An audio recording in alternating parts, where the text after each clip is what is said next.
तो चलिए साथियों, एक बार सभी लोग को पुनः गोविंद सर ब्लॉग में स्वागत है। जैसा कि आप लोग जानते हैं कि इस ब्लॉग में जो है जबरदस्त ठंडी तो पड़ रही है। इस ब्लॉग में हम लोग मझौली का जो किला है और उससे समझेंगे देवरिया और भटनी या सलेमपुर जो है किन राजाओं के अधीन रहा और कौन कौन से राजवंश जो है। आपको पता होगा कि यहाँ सम्राट अशोक इसी मझौली जो राज है, वहाँ पे वहाँ मल्ल राजवंश अंतिम शासक के रूप में रहा। वहाँ राजभरों का भी, राजभर समाज के राजा भी अपने इस देवरिया, यही कारण है कि देवरिया जिला में जो पूर्वांचल के क्षेत्र है उसमें राजभर बस्ती सबसे ज्यादा है। चाहे मऊ ले लीजिए, मधुबन क्षेत्र में ले लीजिए, या इधर पूरा ले लीजिए, है ना। तो सबसे पहले हम लोग बात करेंगे। और मल्ल राजा जो थे यहाँ पे, जिनको राजपूत कहा जाता था, बिशेन के वो साम्राज्य से आते थे। तो एक छोटी भी रियासत थी मझौली, लेकिन मझौली देखिए अभी एक नगर पालिका है और उसकी इतनी बड़ी कहानी है। तो चलिए हम लोग बात करेंगे मझौली के जो राजा है वर्तमान में, और उनके राजवंश कहाँ थे। उनका पता है आपको, मझौली के राजवंश जो है ना, उसका बिशेन का राजवंश एक तरह से कहा जाएगा। उनका संबंध पता है कहाँ है?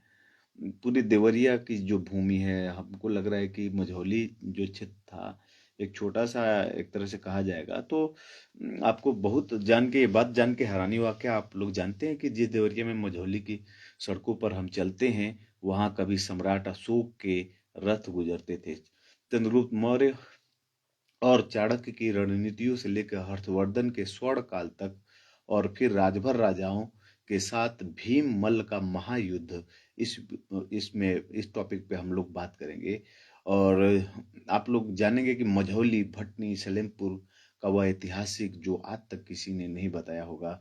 तो चलिए, हमने हमने इस पे बहुत दिनों से हम काम कर रहे थे कि मझौली में जो वहाँ राजवंश है, मुस्लिम लोग कैसे वहाँ पे कन्वर्ट हुए, क्या वहाँ के जो मुस्लिम है वो छत्री है। तो जी हाँ, इस पूरे वीडियो का अगर आप देखेंगे तो पता चलेगा कि वहाँ के जो मुस्लिम थे अभी भी हैं वहाँ पे। जो कि राजा सलेम कैसे बने, भीममल जी, और उनके बारे में हम लोग इसमें बात करेंगे। तो सबसे पहले चलिए शुरू करते हैं कि ये कहानी जो है बहुत ही बड़ी और बहुत ही रोचक, इंटरेस्टिंग होने वाली है, खास तौर पे नए लड़कों के लिए। जो जो कई लोग तो ऐसे हैं जो मझौली में रहते हैं, मझौली में अपने इतिहास के बारे में नहीं जानते हैं, और आपस में हिंदू मुस्लिम करके वहाँ पे कई पिछले सालों में देखा। हम लोग छोटे थे तो सुनाई देता था कि वहाँ हिंदू मुस्लिम राइट हो गया है।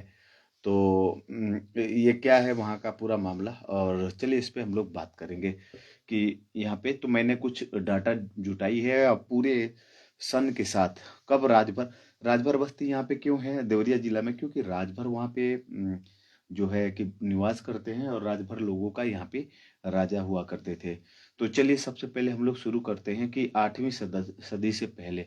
तो सबसे पहले आप लोग ध्यान रखा करिए कि यहाँ पे किसका राज था। सबसे पहले पहले मझौली तो जो है आपको, राजा बोधमल और अंग्रेजों के बीच जो संघर्ष जो हुआ, औरंगजेब जो है उसने, राजा बोधमल जो है, बिसेन मझौली के इतिहास में राजा बोधमल का नाम प्रमुखता से आता है।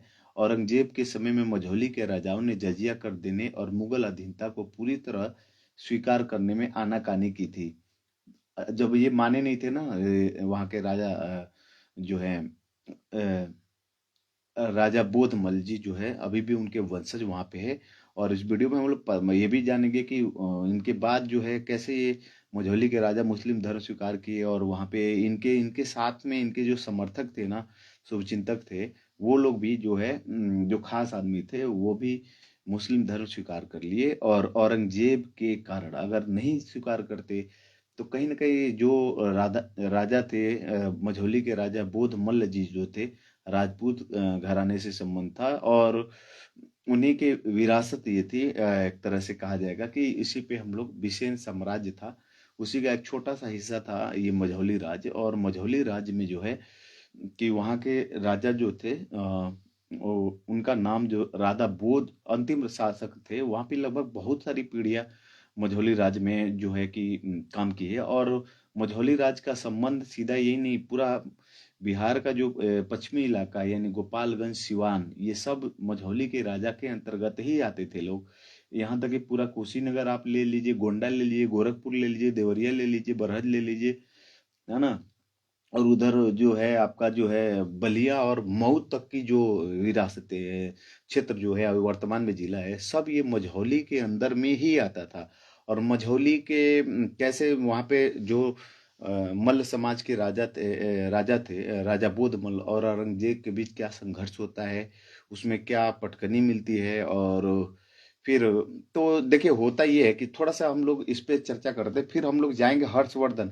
आपको पता होना चाहिए हर्षवर्धन जो सम्राट अशोक का रथ इसी मझौली से होके कभी गुजरा है। आप सोच सकते हैं कि इसी मझौली और इसी देवरिया जन्म भूमि पे रास्ते होते हुए जो है आप सोचिए कि वो समुद्रगुप्त जो है गुप्त वंश की वंशाली यहाँ पे उसका उसका क्षेत्र रहा है। कौशल क्षेत्र में हम लोग रहे हैं, यानी कुशीनगर जो भगवान राम के लड़के थे, कुश जो थे, उनके राज्य के अंदर हम लोग रहे हैं कौशल क्षेत्र में, और उसके बारे में भी हम लोग जानेंगे। दूसरी ये भी जानेंगे कि ये वही देवरिया है जहाँ पे राजभर राजाओं ने यहाँ पे राज किया था, और लगभग 400 वर्षों तक उन्होंने किया था। और कुछ होगा तो ये मेरी खुद की व्यक्तिगत जानकारी है, मैंने सोशल मीडिया और प्लेटफॉर्म से बुकों से किताबों से मैंने निकाली है, और कई दिन से इस पे चर्चा हो रहा था, मैंने निकाला है। और आज इस वीडियो के माध्यम से मझौली के बारे में हम लोग जानेंगे कि मझौली का विरासत कहाँ तक था। तो सबसे पहले राजा बोधमल जो औरंगजेब के संघर्ष में जो हुआ था, कि मझौली के इतिहास में राजा बोधमल जो है वो मल का नाम प्रमुखता से आता है। औरंगजेब के समय में मझौली के राजाओं ने जजिया कर देने मुगल अधीनता को पूरी तरह से अस्वीकार किया था। तो उसमें आनाकानी कर रहे थे, तो विद्रोह का कारण हो गया। औरंगजेब की धार्मिक कट्टरता और जजिया की मांग ने मझौली के स्वाभिमान मल्ल राजाओं को नाराज कर दिया था।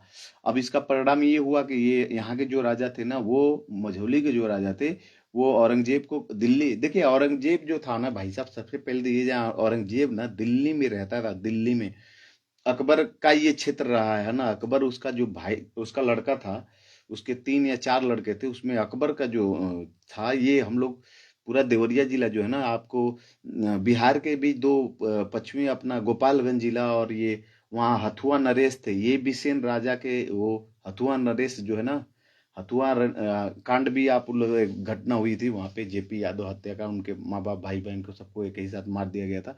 तो हथुआ नरेश जो है उसका संबंध बिसेन राजाओं से है। बिसेन राजाओं का ही एक नई पीढ़ी थी, उन्हीं से संबंधित जो राजा थे वो मझौली के राजा थे, यानी राजपूत घराना था। और इन्हीं का कुंडा कुंडा का जो है ना, वो कुंडा का राजा वो, तो वहां तक यानी प्रतापगढ़ तक बिसेन का साम्राज्य था।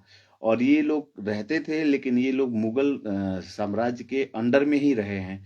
तो सबसे बड़ी बात ये है कि हम लोग जाने कि हमारी भटनी की क्षेत्र क्या है। आपको क्या ये नहीं पता है कि यहाँ महान सम्राट अशोक के बारे में हम लोग जानेंगे, तो आप लोग वीडियो में बने रहिए, ये तो बहुत बड़ी बात और रोचक बातें होंगी।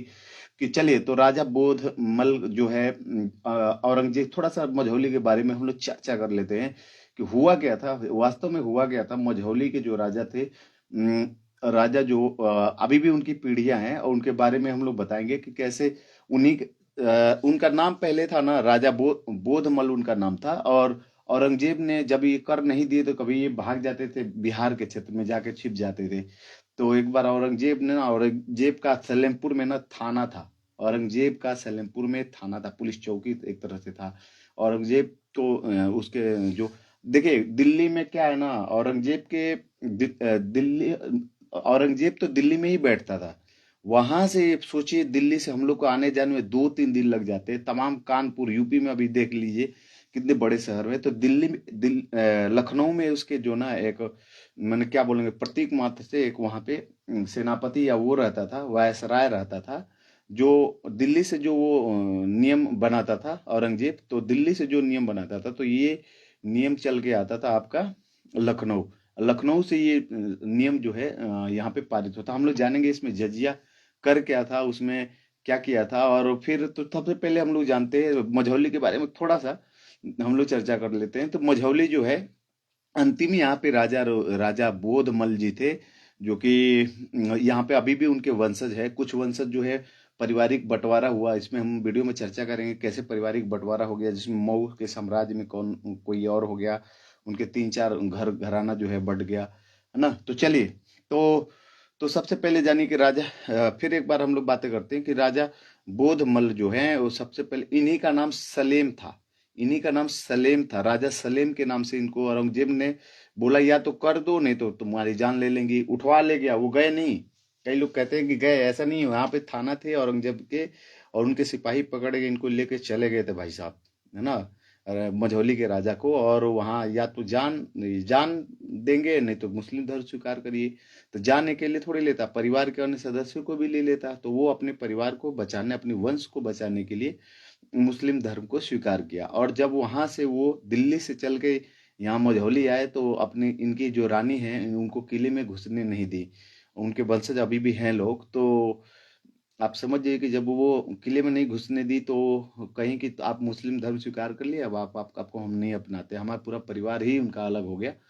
तो केवल यही नहीं, इनके साथ में कई राजपूत सलाहकार और मुख्य मेन आदमी थे, वो लोग भी मुस्लिम धर्म जो है स्वीकार कर लिए यहाँ पे। और गंडक, यही छोटी जो अपनी गंडक नदी है ना भाई साहब, इसी गंडक नदी में, गंडक नदी के पश्चिम यानी सलेमपुर, सलेमपुर वही उन्होंने ही स्थापना किया था। सलेमपुर की स्थापना जो है राजा मझौली के राजा बोधमल्ल जी का नाम, कन्वर्टेड नाम, मुस्लिम जब धर्म स्वीकार किए तो उनका नाम जो हो गया, क्या हो गया, राजा सलेम, सलेमन, राजा सलेम के नाम से। और राजा सलेम ने सलेमपुर की नींव रखी, इसी से पहले इसका नाम था सलीमपुर, सलेमपुर, राजा सलेम, है ना, उनका स्थान उन्होंने ही बसाया था। और ये पूरी जमीनें जो तहसील वसील जितना देखते हैं सारे जो है, यहाँ तक कि आप रविंद्र किशोर शाही स्टेडियम जो है, जो उसकी जमीन दिया गया है देवरिया में, वो भी बिसेन परिवार से कहीं ना कहीं ताल्लुक है। इतना जान लीजिए, अभी भी इतनी जमीनें हैं, इन सब विरासत, ये विरासत थी, है ना। ये राजा बहुत बड़ा नहीं था, लेकिन विरासत थी, है ना, ये बिसेन परिवार का। ठीक है, तो चलिए, उसके पहले, इनके पहले ठीक वहां पे इन्होंने, इनके कौन से पूर्वज ने वहां पे मझौली में कब्जा किया, उसके पहले राजभर राजाओं ने वहां पे राजभर विरासत जो है संभाल, राजभर समाज ने वहां पे संभाला था। कब, जब हर्षवर्धन जो थे, वही हर्षवर्धन जिनके वेन यांग और चीन से जो आया था, उसके बारे में हम लोग जानेंगे कि चीन से जो आया था ना, हेन स्वांग, हर्षवर्धन के समय में जो आता है, तो भैया यही आपका मझौली है और आप उन्हीं के वंशज हैं। अरे ये, और सुनिए तो सही, ये चंद्रगुप्त मौर्य यहीं के आप उन्हीं के वंशज हैं।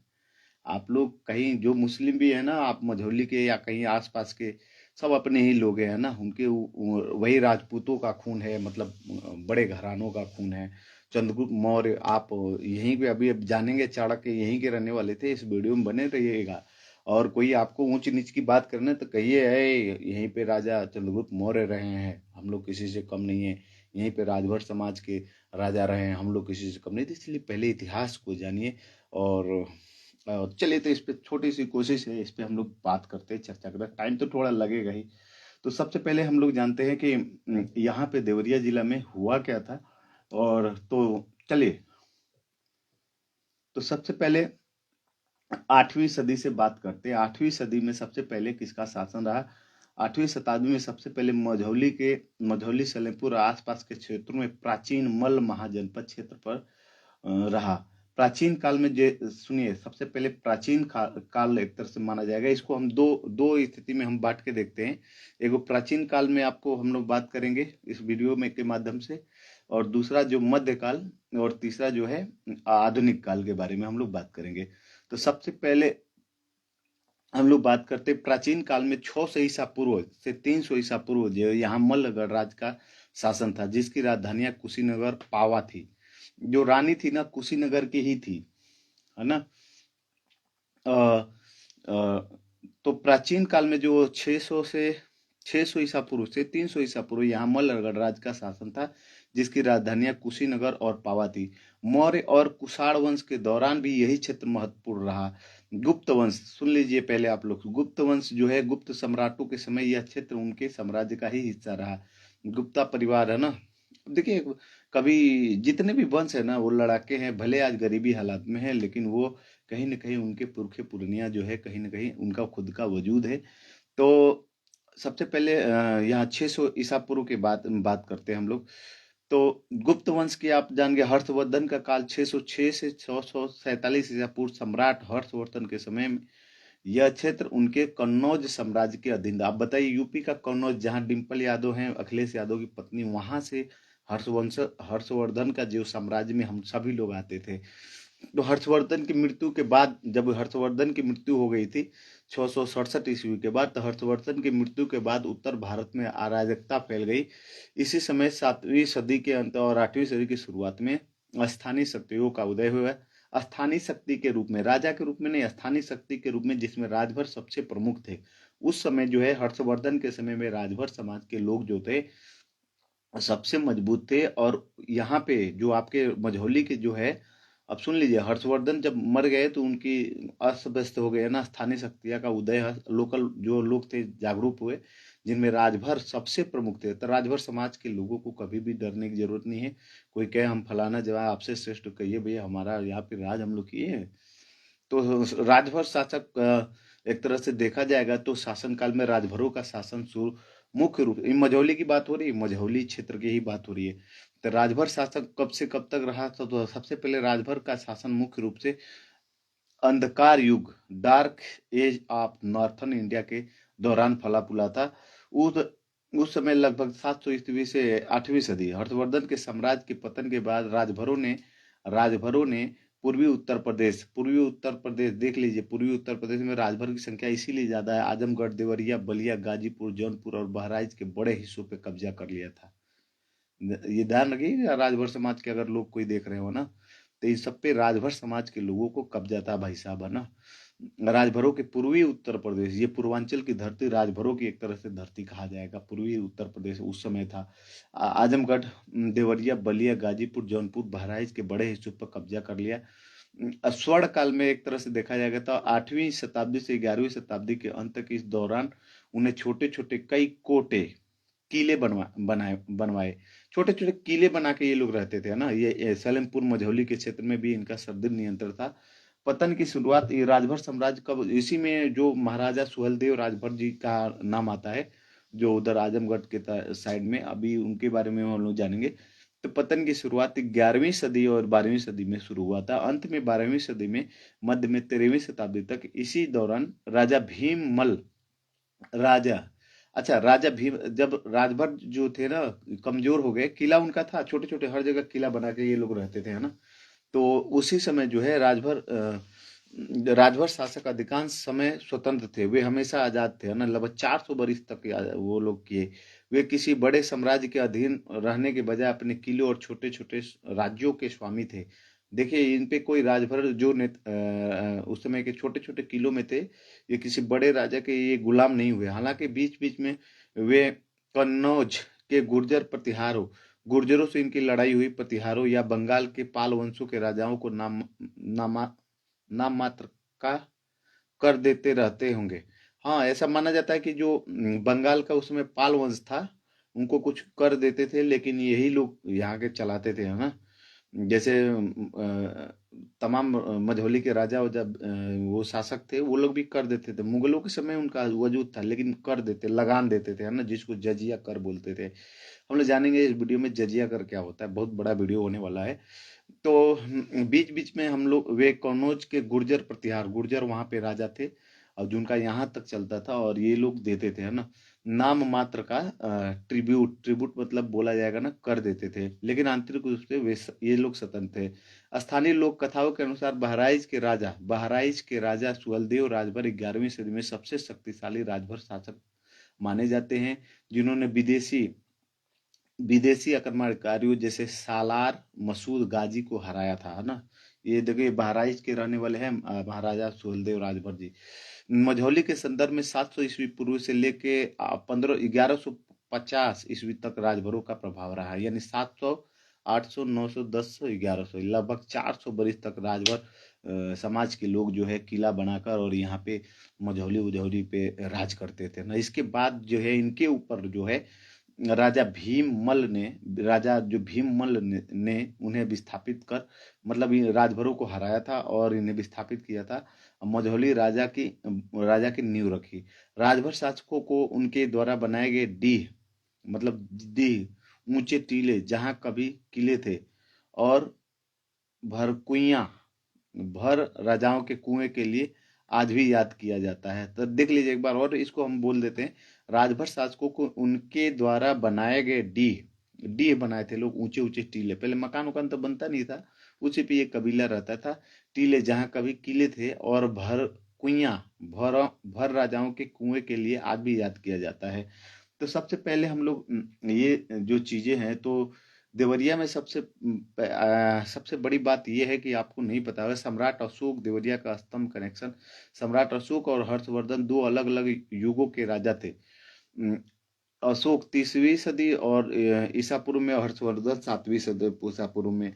अशोक का देवरिया से सीधा संबंध है। कुशीनगर का मार्ग जो है, सम्राट अशोक जब भगवान बुद्ध को निर्वाण स्थल कुशीनगर की यात्रा पर गए थे, तब वे देवरिया के रास्ते ही गुजरे थे। वही देवरिया से आपका कुशीनगर बना है, वहीं पे सम्राट अशोक गए थे। वहां पे अशोक स्तंभ भी यहाँ पे इसी क्षेत्र में, पूर्वांचल पे देवरिया के सोहगौरा सोहगौरा सोहगौरा देवरिया के सोहगौरा और आसपास के क्षेत्रों में मौर्यकालीन अवशेष भी मिले हैं। खुदाई हुआ सोहगौरा का ताम्रपत्र, वहां ताम्र कापर का प्लेट मिला था। भारत के सबसे पुराने अभिलेखों में से एक है, जो मौर्य काल के अन्न भंडार सोहगौरा में अन्न भंडार मिला है ना। अभिलेखों में से एक है जो मौर्य काल के अन्न भंडार व्यवस्थित बताता है। इससे सिद्ध होता है कि चाणक्य और चंद्रगुप्त ने इस क्षेत्र को अकाल से बचाने के लिए विशेष योजना बनाई थी। यानी यही यही वो जगह है जहाँ पे चाणक्य जो हुआ करते थे, उनके शिष्य चंद्रगुप्त हुआ ना। अन्न भंडार जो कि उनकी बुकों में है, उनका सौगौरा में, देवरिया जिला के, आप लोग पता करिएगा। आप लोग वैसे शाहगौरा को अब वो नाम क्या परिवर्तित हो गया है, मैंने तो नाम पता किया है, लेकिन आप जरूर कमेंट करके बताइएगा। देवरिया के सौगौरा जो चाणक्य के, चंद्रगुप्त के जो अन्न भंडार था, उसके ताम्रपत्र पूरे लिखे हुए सारे मिले हैं ना, और सुरक्षित रखा गया है। और सम्राट हर्षवर्धन पे जो, तो सम्राट हर्षवर्धन जो है, क्या वे यहाँ के राजा थे? तो हाँ, हर्षवर्धन कन्नौज के राजा थे, और देवरिया मझौली उनके साम्राज्य का एक महत्वपूर्ण हिस्सा था। ये ध्यान रखिए। हर्षवर्धन, चीन यात्री हेन सांग, हर्ष के समय ही प्रसिद्ध यात्री हेन सांग कुशीनगर और सलेमपुर के पास से गुजरा था। देखिए ये चीन हेंग सांग जो है ना, जैसे वास्को डिगामा और अमेरिका को खोज किए थे साहब, और वास्को डिगामा कोलंबस अमेरिका को जो खोज किया था, वास्को डिगामा भारत का खोज किया था।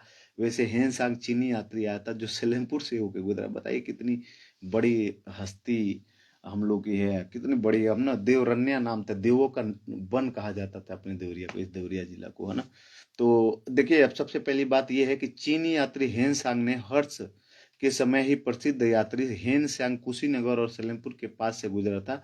उसने लिखा था कि यहाँ के लोग बहुत विद्वान और धार्मिक थे। हेन सांग ने यहाँ सलेमपुर और कुशीनगर की धरती के बारे में लिखा है। उस समय अपने किताबों में, चीन की किताबों में, अपनी भाषा में उसने लिखा है कि यहाँ के लोग बहुत विद्वान और धार्मिक थे। हर्षवर्धन का यहाँ सीधा सीधा शासन था। हेन सांग ने लिखा था हर्षवर्धन का यहाँ चलता था, लेकिन उनके बाद ही यहाँ राजभर राजाओं ने अपनी सत्ता मजबूत। हर्षवर्धन के ऊपर, हर्षवर्धन जैसे मर गए, जो राजा थे कन्नौज के, यूपी के पश्चिमी क्षेत्र में पड़ता है, जहाँ से डिम्पल यादव हैं सांसद लड़ती हैं।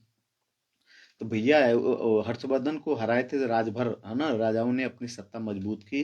पूरा बहराइच जिला अपना पकड़ ले। ये सब भगवान राम और देवरिया, चलो भगवान राम और देवरिया से क्या संबंध है, तो ये जान लीजिए। लोक मान्यताओं के अनुसार देवरिया का नाम देवरन्य या देवपुरिया से है। ध्यान रखिएगा, देवपुरिया, देवपुरिया से आया है। देवारण्य या देवपुरिया से आया है। सरयू तट का संबंध मझौली और यही सरयू, बरहज वाली सरयू नदी जो है, मझौली घाघरा जिसे हम लोग नया नाम देते हैं, मझौली और सलेमपुर सरयू सरयू सलेमपुर की सरयू, ये छोटी गंडक को कहते हैं, के किनारे बसे हैं। रामायण काल में यह क्षेत्र कौशल राज्य का हिस्सा था। अब ध्यान रखिएगा, यही जो आपका देवरिया है कौशल राज्य का थे। तो कहा जाता है कि भगवान राम के पुत्र कुश ने कुशावती, जो कुशीनगर के पास है, पर शासन किया था। मझौली के मल्ल राजा स्वयं को इसी कुश का वंशज या सूर्यवंशी मानते हैं। अब ध्यान रखिएगा, मतलब कुश के भगवान राम राजपूत थे और भगवान राम के वंशज जो है कुश, लव कुश जानते हैं ना आप लोग, बहुत कहानियां, तो वही कुश जो है अपने कुशीनगर में, उन्हीं के नाम पे कुशीनगर भी, कुशीनगर भी बना था। तो बहुत बड़ी बात है। और हम आप नहीं जानते, यहीं रह के है ना अपने पूर्वजों के बारे में, उनकी लोक कथाओं के बारे में हमको लोग अपमानित करते हैं। आप किस जाति के, हम उच्च जाति के हैं, नीच जाति के हैं, हम ही आपके घर कथा कहेंगे। भैया ऐसा नहीं है, आप क्या है, अपनी अब खुद का आपका वजूद ही नहीं है इसमें, कहीं आपका नाम ही नहीं है इतिहास में। तो जो पढ़ेगा ना तो वो जानेगा, लड़ेगा ना बाबू। तो ये जानिए आप लोग। तो सबसे पहले ये फिर जानिए, सरयू तट पर मझौली जो है, सरयू तट का संबंध मझौली और सलेमपुर, सलेमपुर उधर मैल थाना है ना, जो सरयू नदी गई है भागलपुर वाली, है ना, तो उसी का संबंध है। छोटी गंडक भी के किनारे बसे हैं।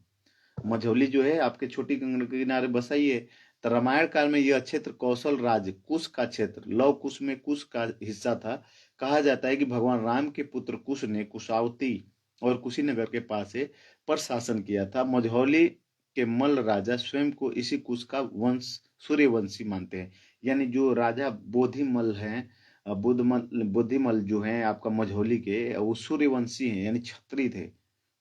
अब ये बात खुल के आ गई है पूरी तरह से कि सूर्यवंशी मानते हैं। और कुश के वंशज भगवान के, मतलब एकदम भगवान राम के एकदम वंशज मान के चलिए।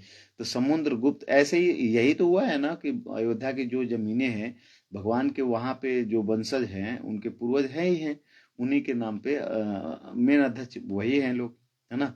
तो समुद्रगुप्त और चंद्रगुप्त, तो सुन लीजिए, और इधर कहीं जाइए मत, वीडियो में आप लोग बने रहिए। देवरिया जिला ही नहीं, पूरे गोरखपुर, पूरा गोंडा, पूरा आप मान के चलिए पूर्वांचल, पूरा आपका बनारस, पूरा आपका मऊ, मधुबन, है ना, पूरा भागलपुर, पूरा इधर कुशीनगर, पूरा इधर भाट पर रानी, कहीं अलग ना जाइए, देवरिया जिला, बरहत, सारे देवरिया जिला के तहसील, सारे तहसील में आपका भाट पर तहसील हो गया, आपका सलेमपुर तहसील हो गया, आपका रुद्रपुर तहसील हो गया, देवरिया सदर हो गया, और ये इतने सारे लगभग 5 तहसीलें हैं ना, रुद्रपुर हो गया, पथरदेवा हो गया। तो ये सारे जो जो है ना, पथरदेवा विधानसभा भी एक है। तो भाई साहब ये सब तहसीलें, देवरिया सदर हो गया, है ना। अ, तो तो चलिए, तो ये तो था रामायण से संबंध इस अपने देवरिया भूमि की, है ना। अब हम लोग जानेंगे गुप्त वंश। गुप्त वंश जो है समुद्रगुप्त और चंद्रगुप्त विक्रमादित्य। ये वही चंद्रगुप्त विक्रमादित्य है जिनका सिंहासन यहाँ कहीं मिला था, एक पाठ में आया था। वही चंद्रगुप्त यहाँ के ही अपने ही रहने वाले थे यार, इतने बड़े बड़े विभूति हैं। समुद्रगुप्त और चंद्रगुप्त विक्रमादित्य विजय और वैभव। गुप्त वंश के दौरान देवरिया स्वर्ण युग का हिस्सा था। जान लीजिए, स्वर्ण युग के समय में देवरिया सबसे संपन्न युग था। यही तो कारण था, संपन्न युग इसलिए था, सारे कच्चा माल और खेती करने के लिए। तो अंग्रेज इसलिए ना आए, जैसे आज हम लोग को थोड़ा कमजोरी महसूस हो रहा है परिवार खिलाने, तो विदेश जा रहे हैं। जो कमजोर रहेगा वही दूसरे देश में जाएगा, नहीं तो इतना ठंडा पानी में कौन जाएगा यार, कौन जाके धूप में इतना जर के दुबई और उसमें काम करने वाला है, कोई नहीं करने वाला ना। तो ऐसे ही ये बदलता रहता है, कभी वो धनी रहे, कभी हम धनी रहे तो वो यहाँ कमाने आए, कभी हम यहाँ अभी गरीब हैं तो वहाँ कमाने जा रहे हैं। तो अब सबसे पहले भारत की सबसे बड़ी ताकत ये कि जनसंख्या है, गरीब तो नहीं कहेंगे। आने वाले 100 वर्ष बाद जो है भारत और भी सुपर पावर के रूप में, लोग कहीं से भी पैसे ला रहे हैं ना, चाहे मुस्लिम देश हो या कोई देश हो। तो चलिए, तो यहाँ हम लोग जानेंगे समुद्रगुप्त, यानी गुप्ता, गुप्ता एक तरह से परिवार से बोलेंगे। समुद्रगुप्त और चंद्रगुप्त विक्रमादित्य विजय और वैभव। गुप्त वंश के दौरान देवरिया स्वर्ण युग का हिस्सा था। समुद्रगुप्त का शिलालेख प्रयाग प्रशस्ति में, इलाहाबाद, इलाहाबाद जो है प्रयाग नाम उसका चेंज हुआ, प्रशस्ति में समुद्रगुप्त की दिग्विजय का वर्णन है। उसने नेपाल की तराई और उत्तर प्रदेश के इस हिस्से के गणराज्यों को जीता था। समुद्रगुप्त ने पूरे, देखिए पूरे इलाहाबाद से लेके है ना, पूरे आपने देवरिया होते हुए सब वही जीता था समुद्रगुप्त, है ना। युद्ध होते थे भाई साहब, अब सारे युद्ध के बारे में तो अभी बोल नहीं सकते। तो इसमें चलिए देखते हैं कहाँ तक बोल लेते हैं भाई, है ना। मैटर तो तैयार करने में 1 हफ्ता से ऊपर ही लग गया। लेकिन जानिए, कम से कम हम रहे या ना रहे, हमारे लोग जाने कि हमारे पूर्वज कैसे थे। इन सब चीजों को लेके हम लोग इसमें बोल रहे हैं। तो अब जानिए, तो समुद्रगुप्त के बारे में इनकी कहानी कहा जाता है कि समुद्रगुप्त ने मझौली के पास के क्षेत्रों को अपनी करद टैक्स पेइंग स्टेट रियासत बनाया था। अरे भाई, ये मझौली देखिए, हिंदू मुस्लिम के चक्कर में वहां ना, तो भैया कहा जाता है कि समुद्रगुप्त ने मझौली के पास के क्षेत्रों को अपनी करद टैक्स पेइंग स्टेट रियासत बनाया था। चंद्रगुप्त विक्रमादित्य के समय में यहाँ कला और संस्कृति का इतना विकास हुआ कि सलेमपुर के आसपास कई प्राचीन मूर्तियां आज भी खुदाई में मिलती हैं। अभी भी खुदाई होता है ना, तो उधर नदी किनारे मिलती हैं सब। मझौली और भटनी की कुछ रोचक कहानियां, चलिए आप लोग सुन लीजिए। तो भटनी और सलेमपुर के बारे में सुन लीजिए। तो बाण भट्ट का संबंध, बाण भट्ट उस समय का दरबारी कवि था इनके घर का, इनके मतलब हर्षवर्धन का। तो हर्षवर्धन के दरबारी कवि बाण भट्ट ने हर्षचरित में इस क्षेत्र के जंगलों और यहाँ रहने वाली वीर जातियों के बारे में वर्णन, यानी हमारे लोग उसमें हर्षवर्धन के काल में देवरिया जिले के लोग योद्धा होते थे ना, वीर जातियां थी, है ना, जो भी जातियां यहाँ थी बाणभट्ट के समय, हर्षवर्धन के समय, तो यहाँ पे योद्धाओं ने जन्म लिया है ना। बाणभट्ट का संबंध हर्षवर्धन के दरबारी कवि बाणभट्ट ने हर्षचरित में क्षेत्र के जंगल, इसीलिए देवरिया का नाम देवरन्या है। देवरन्या यानी देवों की नगरी, ये ध्यान रखा करिए, है ना, देवों की नगरी नाम है। और सबसे पहले ये है कि हाँ, तो ये चल रहा था। तो बाणभट्ट जो है हर्षवर्धन के दरबारी कवि बाणभट्ट ने हर्षचरित में इस क्षेत्र को जंगलों जंगलों और यहाँ रहने वाली वीर जातियों का वर्णन किया है। मझौली राज का अजय किला उसको कोई कभी जीता नहीं। राजा भीममल ने जीता था, ने राजभरों को हराया था।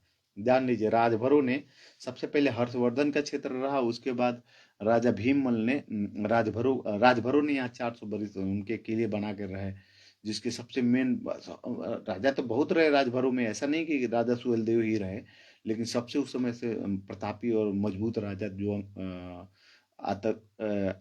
बाहरी जो मुगल आक्रमणकारी थे उनको भी हराया था। तो जब राजभरों को हराया था कौन, यही मझौली के राजा ने।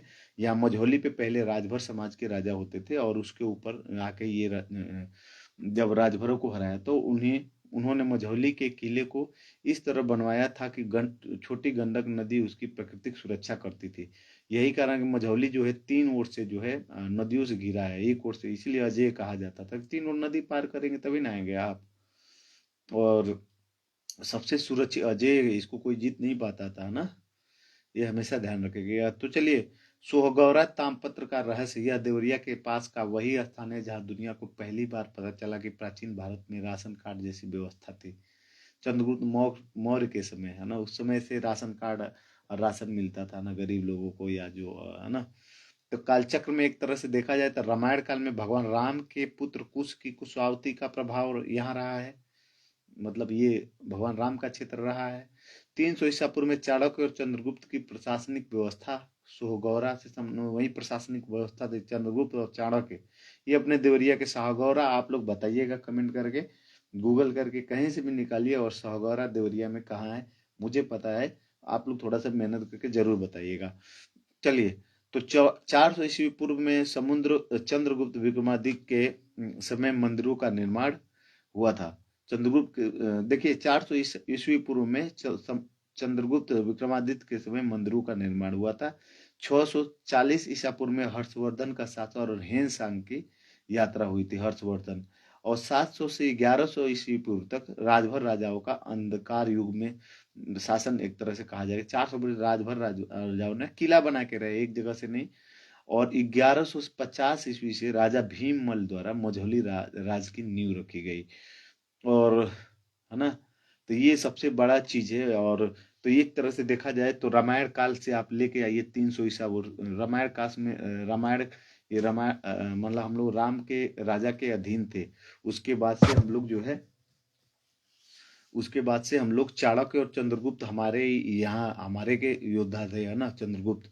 उसके बाद से यहाँ पे अपने इसी देवरिया जिला में, मतलब देवरिया जिला की ही बात नहीं है, आपके गोरखपुर की भी बात हो रही है, आपको गोंडा तक, ये बिसेन जो मझौली के राजा थे ना, ये बिसेन परिवार का था, है ना। इसका पूरा हथुआ में इसके वंशज हैं आपके, ये है ना, ये अपने मझौली का जो राजा थे, तो है ना, तो इनका बहुत बड़ा भी है, मैं उस पर बारे बात करूंगा। तो थोड़ा सा हम लोग एक बार फिर देखते हैं, रामायण काल से भगवान राम के कुश की ये धरती रही है। कुश हमारे यहाँ के लव कुश में कुश राजा थे। 300 ईस्वा पूर्व में चाणक्य और चंद्रगुप्त की प्रशासनिक व्यवस्था रही है सहगौरा देवरिया जिला में। उसके बाद महान सम्राट अशोक का रथ अपने ही सलेमपुर और देवरिया जिला से होते हुए आगे गया है कुशीनगर, क्योंकि क्योंकि पीछे क्या है, वही सारनाथ, सारनाथ से उनका रथ इसी रास्ते आपको कुशीनगर एकदम गया था। यही रास्ता ही अभी भी हम लोग जाते हैं तो देखिएगा, देवरिया होके भी या बीच से रास्ते भटनी होते हुए निकल रहे हैं, तो इसी सलेमपुर से होके मझौली ही में एक राजा को टच करते हुए गए होंगे लोग, तो है ना। और तो उसके बाद जो है चंद्रगुप्त गुप्त वंश भी यहाँ राज किया है, विक्रमादित्य, है ना। और यहाँ पे जो है और 700 से 1100, और यही राजा भीममल के ऊपर मुगलों ने क्या किया, अब जो मझौली के राजा थे इनको औरंगजेब ने हराया था। औरंगजेब के शासनकाल में मुगलों के साथ में रहे, ये टैक्स देते रहते थे लोग, और यहाँ औरंगजेब आता नहीं था।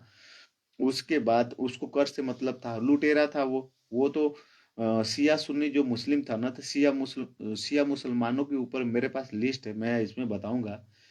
शिया यहाँ ऐसा नहीं था कि बाबर आया या बाबर के जो वंशज है उसने उसके कारण ही मुस्लिम यहाँ, यहाँ के मुस्लिम जो है उदारवादी सुन्नी थे, शिया थे, और अभी भी हैं। यहाँ तक कि उस समय प्रथम विश्व युद्ध में जो ना वो तुर्क पे कब्जा किए थे सब, और हारा था रूस के क्षेत्र में, और उसके ऊपर खूब बड़ा वो ब्लेम लगा था, कोई था मौलाना, कोई था हिंद मुस्लिम धर्म, उसके ऊपर यहाँ के लोगों ने ना मुंबई में जाके, और नाम नहीं याद आ रहा है, जाके विरोध प्रदर्शन किया था कि मौलाना के खिलाफ कि "ए मौलाना ऐसे ज्यादा दोहन ना करो"। उसको जाके महात्मा गांधी जी ने जाके अगर चाहिएगा, अगर इसके बारे में तो आप बताइएगा, हम कमेंट करिएगा, हम भेज देंगे आपको, डिटेल भेज देंगे।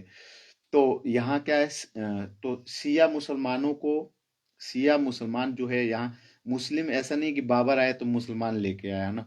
बाबर अभी देखेंगे ना, तो ये आप देखेंगे कि राम के बाद से यहाँ कोई, ये कहते हैं ना कि हम कई लोग बोलते हैं हम ही ब्राह्मण ये हैं, हम ही श्रेष्ठ हैं, ये कोई तुम्हारा यहाँ कोई वंशज ही नहीं है। यहाँ खोज के देखो ना, तो कोई नई पीढ़ी रही है ना। एक तरह से देखा जाए, राजभर लोग को जिनको आप ऊंच नीच कहते हो वो राजा रहे हैं यार, गुप्ता परिवार का रहा है, मौर्य वंश रहा है ना। कौन नहीं रहा है, जितने लोग गुप्ता परिवार या जितने हैं, है ना। तो सबसे बड़ी बात है कि क्या आपको जानते हैं कि जिस देवरिया मझौली की सड़कों पे हम चलते हैं, वहां कभी सम्राट अशोक के रथ गुजरे थे। चंद्रगुप्त मौर्य चाणक्य की रणनीतियों से लेकर हर्षवर्धन के स्वर्ण काल तक भी, फिर भी फिर राजभर राजा थे, छूत अछूत शूद्र नहीं है। पावर होता है उनके, पावर में, है ना। यहाँ से पढ़ लो, नहीं है तो हमसे बोल देना, हम दे देंगे, तुमको भेज देंगे लिस्ट तक। और फिर राजभर राजाओं के साथ भीममल का युद्ध, महायुद्ध, राजभर राजाओं के साथ राजा भीममल जो मझौली के राजा, उनके वंशज ये अंतिम जो हुए मुगल जिस पे। तो उसके बाद देखिए ये जब आया, उसके बाद यहाँ पे ना जो अपने देवरिया जिला है, इस पे भैया आपका कब्जा हो गया, किसका, आपका कब्जा हो गया ये हम लोगों के क्या बोलते हैं, मझौली के राजा का, है ना। मझौली के राजा जो है इनका भीममल के उनका उनके लोगों का कब्जा हो गया, है ना। उसके बाद मन मुगल, ये अंतिम राजा तो है यहाँ के। उसके बाद मुगलों को जो है अंग्रेजों ने हराया, है ना। तो अंग्रेज जो है, अंग्रेजों ने इस देवरिया जिला पे प्रशासनिक क्षेत्र रहा भी, ये औरंगजेब का भी रहा, तो इसी को बनाए सब। तो सबसे पहले आप लोग को ये चीज हमेशा ध्यान रखना चाहिए कि रामायण काल से लेके ये, तो चलिए इसमें कुछ और भी रोचक बातें हम लोग जाने, ये भी जानेंगे कि क्या क्या पतन का कारण रहा। और सबसे बड़ी बात ये है कि जो सबसे पहले भारत में जो है ना, सबसे पहले भारत में जो आए विदेशी, मतलब अंग्रेजों को हम लेके चल रहे हैं। अब आप ये राजाओं महाराजाओं विरासतें तो बहुत थी यार, 565 पूरे भारत में औरंगजेब के समय 500 खाली विरासत थी, राजा थे सब, है ना। अन्य छोटी छोटी विरासत तो जैसे में आपका मझौली अभी था, है ना, बहुत सारे, है ना। तो चलिए, तो हम लोग अपना फोकस अब तो जान ही गए हम लोग। तो हम लोग अब आ जाते हैं कि मझौली के राजा के अनकहे इतिहास की यात्रा में जानिए कैसे राजा भीममल ने राजभर राजाओं को हराकर सूर्यवंशी मल्ल वंश की नींव रखी थी। मल्ल वंश, ये वही सूर्यवंशी है जो लव कुश जो है, रामायण के कुश के यानी कुशीनगर के राजा थे, उसके अंतर्गत आते थे, उन्हीं के ही वंशज थे, है ना। कौन? राजा भीम मल्ल जी, है ना। इन्हीं के जो अंतिम, जिनको औरंगजेब ने हराया था, एक तरह से बंदी बनाकर यहाँ से लेके आया। औरंगजेब की सेना जो मझौली के राजा के ऊपर अटैक कर दिया था, सेना को हरा दिया था एक तरह से, उन्होंने बंदी बना के दिल्ली ले गया।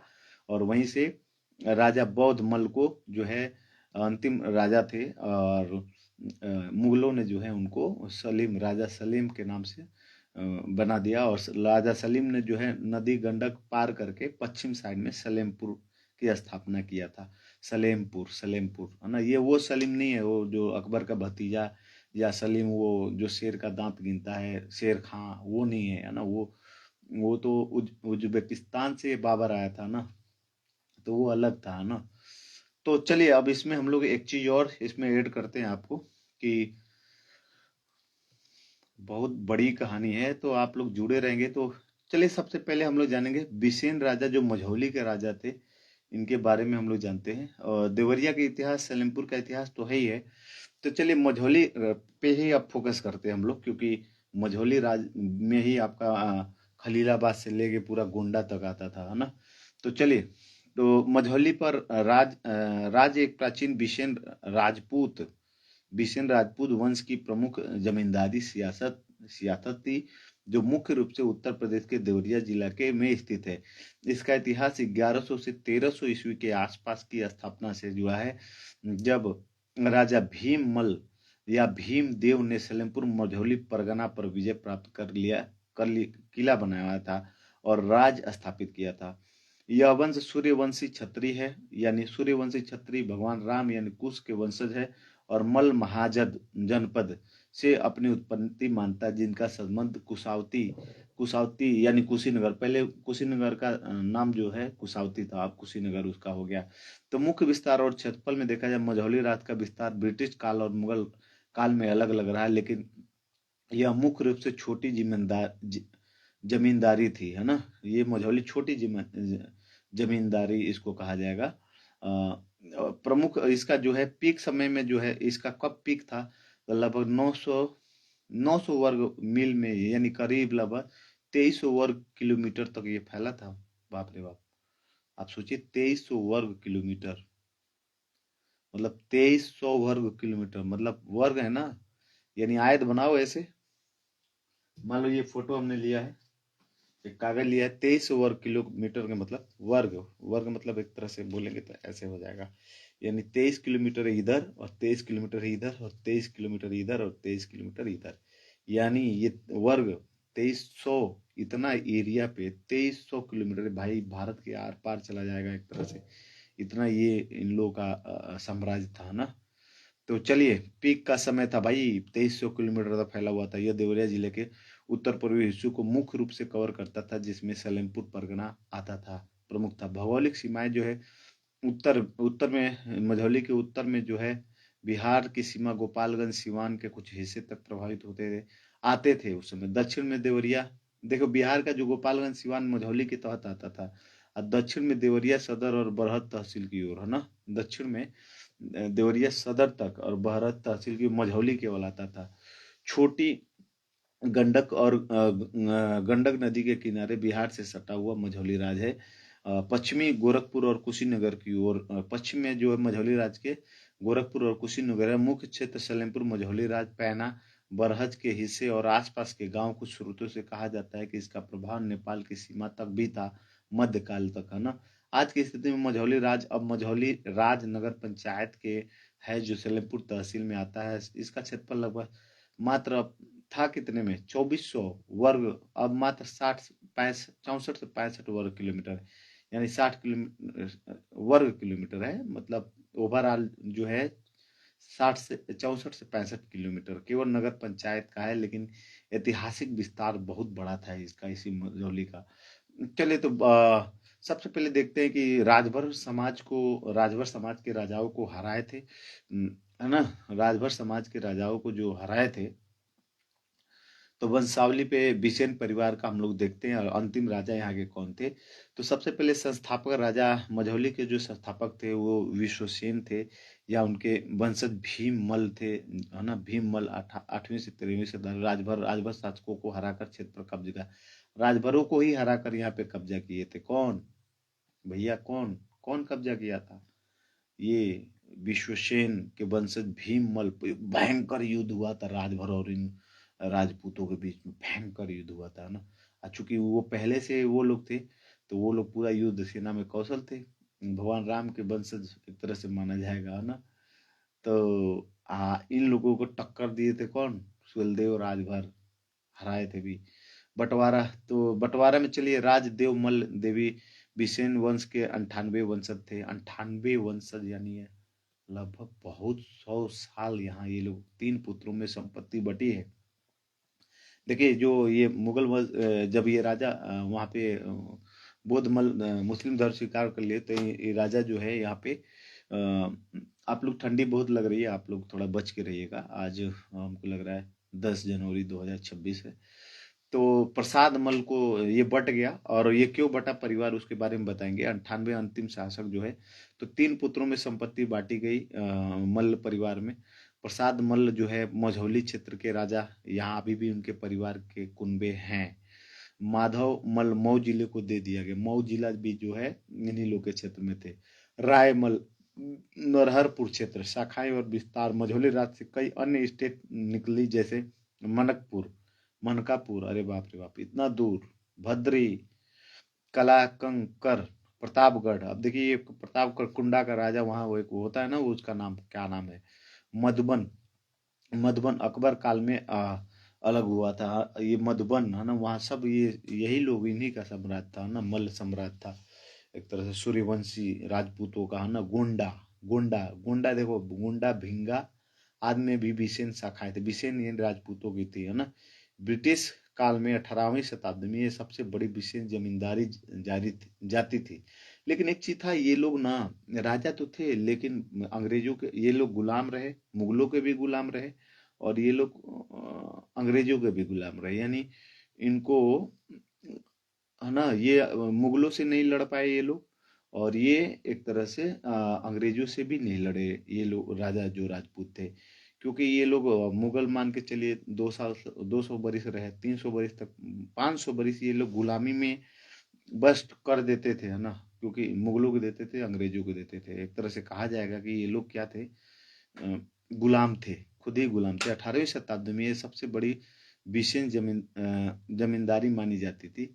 राजा अजीत मल अजीत मल ने 1774 में ब्रिटिश को राजस्व देने से इनकार किया और बिहार भाग गए। अंग्रेजों ने भी इनको दौड़ा था अजीत मल जी को, है ना। 1857 की क्रांति में अजीत मल जी, अच्छा, मुगल के बाद ना, मुगल जब उनका खत्म हो गया, फिर भी ये परिवार, चूंकि चूंकि राजभर को हरा के ये लोग थे ही, राजभर परिवार को हरा के यहाँ के राजपूत घराना थे, यानी ब्रिटिश को राजस्व देने से इनकार किया और बिहार में भाग गए। तो उसके ये अजीत मल्ल जी जो थे, वो ब्रिटिश का है ना, अजीत मल्ल, ये प्रसाद मल मझौली क्षेत्र की बात अगर हो रही है, तो अजीत मल ने 1774 ईस्वी में राजस्व नहीं देने का किया और भाग गए थे, कहाँ? बिहार भाग गए थे, है ना। ये 1774, और 1857 में क्रांति जब हुआ था उसमें सक्रिय हो गए। आज मझौली राज अब एक छोटा नगर है, जनसंख्या लगभग 20 से 25 हजार है, लेकिन इसका ऐतिहासिक महत्व बिसेन परिवार राजपूतों के लिए बड़ा महत्व है। बिसेन राजपूतों का जो परिवार है, ये भगवान जो राम, मतलब राम जो थे ना, राम योद्धा जो राजा थे, उनके परिवार से इनका ताल्लुक था, है ना। लेकिन ये मुगलों के अधीन रहा, और सबसे बड़ी बात ये निकल के आ रही है, मुगलों के अधीन रहा, और ये बिसेन परिवार जो है ब्रिटिश के भी गुलामों में रहा, है ना। कर देते थे लोग। बिसेन राजपूतों के लिए बहुत बड़ा है। वंशज आज भी क्षेत्र में मौजूद है और सामाजिक सांस्कृतिक कार्यों में सक्रिय है। जहाँ तक ये हमें पता चला है कि अभी भी मझौली के जो नगर पंचायत हैं, बोलते हैं ना टाउन एरिया के, जो वहाँ पे है चेयरमैन है, वो मल परिवार से ही कोई है, पता नहीं अभिषेक मल की ऐसे कुछ नाम है।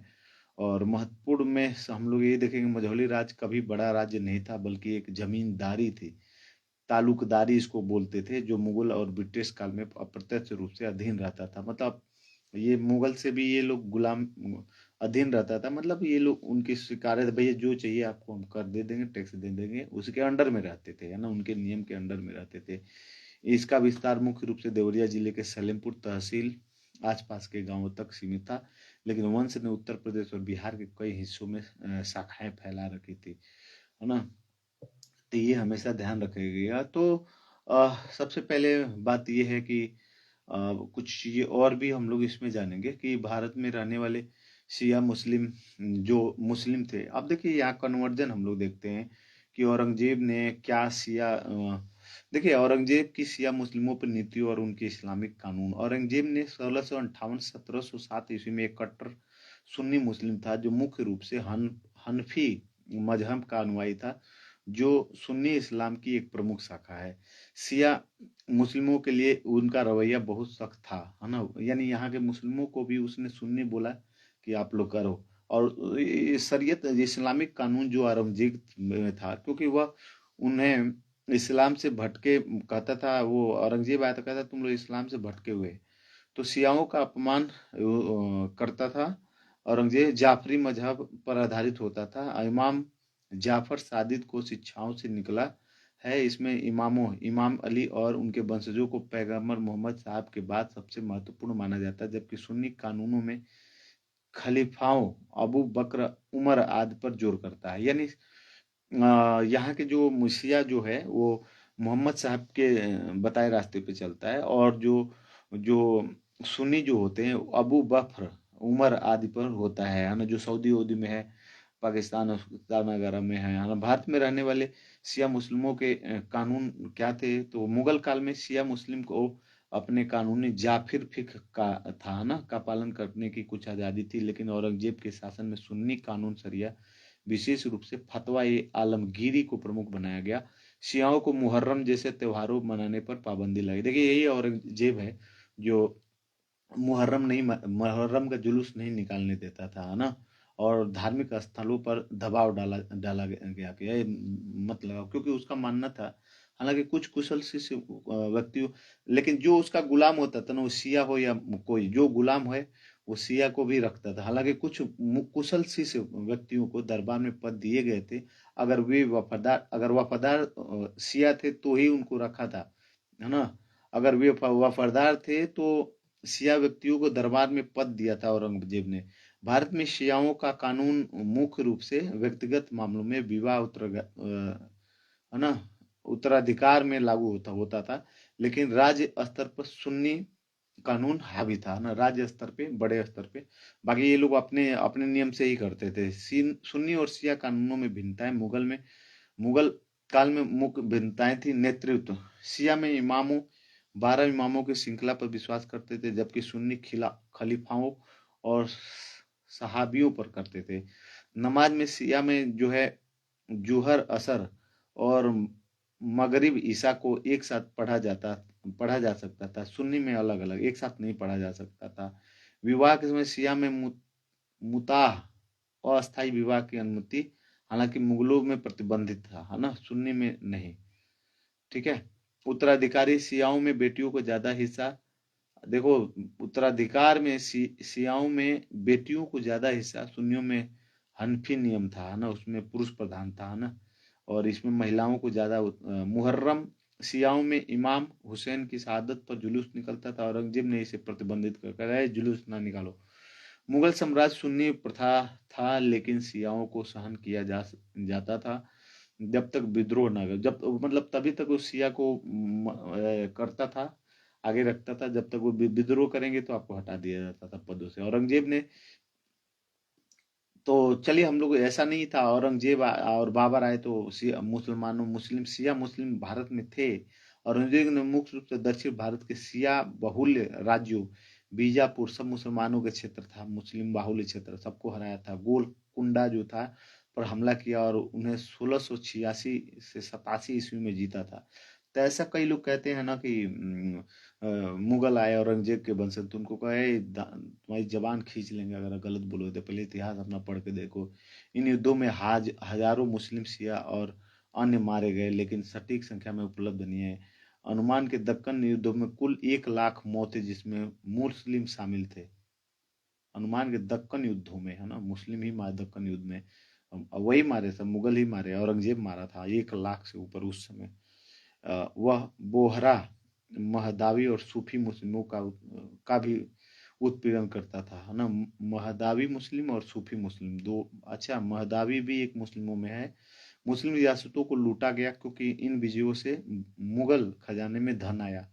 खजाने में पैसा ही लेके गए सब अपने। उज्बेकिस्तान का था ये औरंगजेब, बाबर था, लेकिन यह राजनीतिक स्तर पर हिस्सा था। कुल मिलाकर औरंगजेब ने मुस्लिम, विशेष कर शियाओं को भी दबाया, है ना। औरंगजेब कब मरा, चलिए हम लोग जानते हैं किस युद्ध में मारा। औरंगजेब की मौत 3 मार्च 1707 ईस्वी को हुई। उम्र 88 वर्ष। 88 वर्ष का बूढ़ा हो गया था ना, मरा। यह प्राकृतिक मौत थी, कोई हरा नहीं पाया था औरंगजेब को, है ना। उसका लड़के 3 4 को अकबर उकबर आ गए सब, है ना, वो सब राज किए सब। तो कहाँ गया, कोई युद्ध में नहीं मारा गया। वह अहमदनगर, महाराष्ट्र के पास है। अहमदनगर जो है के पास भिंगरी में अपने सैन्य शिविर में मरा था। कौन, भाई साहब, औरंगजेब मरा था। औरंगजेब का खानदान कहाँ से आया था, तो चलिए हम लोग जानते हैं। अगर औरंगजेब का खानदान तिमुरिद वंश, तिमुरिद वंश से आया था, जो मंगोल तुर्की मूल का था। मध्य एशिया, वर्तमान उज्बेकिस्तान, फरगान घाटी से आया था। उनके पूर्वज तिमूर लंग थे, जो 14वीं शताब्दी में समरकंद, उज्बेकिस्तान से भारत पर हमला करते थे। बाबर औरंगजेब के परदादा था, है ना, ने 1526 में भारत के मुगल साम्राज्य स्थापित किया था। 1526 में पहले अफगानिस्तान पे वो सब कब्जा करते हैं सब, चूंकि उसको भगा दिए रहते हैं सब। बाबर को जो है ना, वहाँ का राज्य उज्बेकिस्तान का कोई बात हुआ रहता है, तो मतलब कहते हैं ना, देश या राज्य के बाहर जाओ, तो यही करते हैं लोग। तो औरंगजेब की पूरी पीढ़ी को जो है हम लोग अगर देखा जाएगा तो वो बहुत ज्यादा टाइम लगेगा। थोड़ा सा देख भी लेते हैं कि औरंगजेब का वंश तिमूर शुरू हुआ था। तिमूर लंग जो होता है, अरे दुनिया भर का दे रखा है ना। तो हम लोग मझौली पे ही फोकस करेंगे कि मुस्लिमों को वैज्ञानिक पढ़ाई क्या दिया था औरंगजेब ने, तो बिल्कुल भी नहीं दिया था।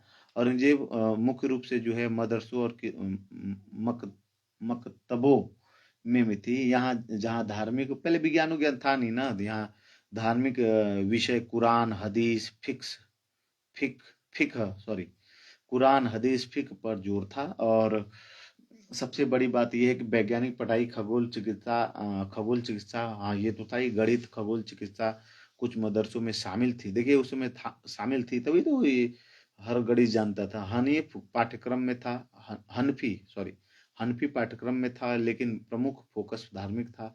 कोई बड़ा वैज्ञानिक प्रयास नहीं था। पहले